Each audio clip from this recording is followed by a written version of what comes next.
જો મિત્રો, કાલે આ લોકો બળજબરી પૂર્વક અમારી મંજૂરી વગર મશીન ઊભા પાકમાં નાખેલ છે અને આટલું નુકસાન કરેલ છે.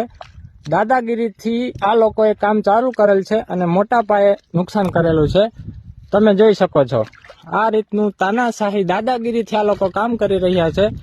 અમારી સખત મનાઈ હોવા છતાં આ લોકોએ ઊભા પાકમાં મશીન અને એના મોટા મોટા ટ્રેક્ટરો ટેન્કરો નાખી અને મોટે પાયે નુકસાન કરેલ છે. તમે જોઈ શકો છો. આ તમે જોઈ શકો છો, આ અમારી આજીવિકા છે. આ લોકોએ આના ઉપર ઓલું કર્યું છે અને એ લોકો એમ કે છે કે આમાં કઈ તમારું નુકસાન થયું નથી, આમાં કઈ અમારું બચ્યું જ નથી. અડધી જાજી જમીન લઈ લીધી ને બાકી બધું હતું એ નુકસાન કરી નાખ્યું. તમે જોઈ શકો છો આવી રીતના કરીને વયા ગયા છે. હવે આને અમારે કેવી રીતના પાછું હરખું કરવું, કેવી રીતના આમાં અમારે પાક લેવો અને કેવી રીતના અમારે નભવું, આ અમારી આજીવિકા છે.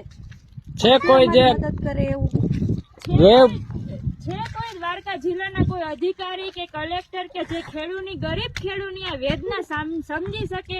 કેમ કે આ એક દિવસનું નથી, હરેક દિવસે આ જ પરિસ્થિતિ. ગમે એટલું આપણે ના પાડીએ, ગમે એટલું કરીએ તો એ લોકો તો છતાં બળજબરી પૂર્વક છે ને આ બધું કાર્ય કરે છે.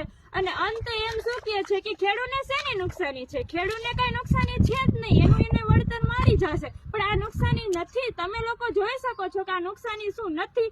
અમે કોઈ અધિકારી સાંભળવા તૈયાર છે નહીં, તો અમને આમ જનતા, આમ પબ્લિકને નમ્ર વિનંતી કે છે ને આ લોકોને તમે અમને સપોર્ટ કરો. કોઈ અધિકારી કે કોઈ લોકો અમને સપોર્ટ કરવા તૈયાર છે જ નહીં.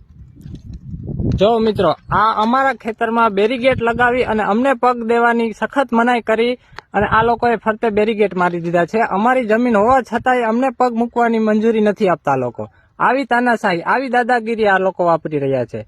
જય હિન્દ, જય ભારત.